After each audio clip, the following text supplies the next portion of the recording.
As you can see, it is really exciting watching the fit out of this aircraft come together. Right now we're at the fit out stage. Behind us you'll see some avionics being put into the fuselage, and we can really start to see the aircraft coming back to life. This aircraft has an incredible history, and restoring it isn't just about returning it to flight, it's about preserving something truly special.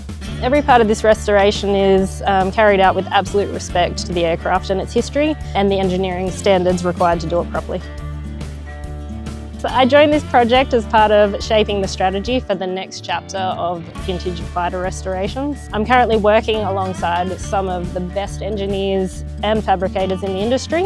With the plumbing currently going into the fuselage, it's been really great being able to witness such quality craftsmanship. The wings are currently over in the paint shop, and we're expecting them back over here very soon. As with everything that we do at Pays, our vision is to always set the world standard of excellence, and this time we're setting it in our vintage fighter restorations.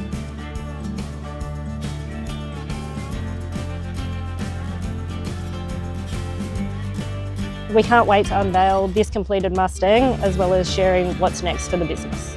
To see more, please follow along on our socials.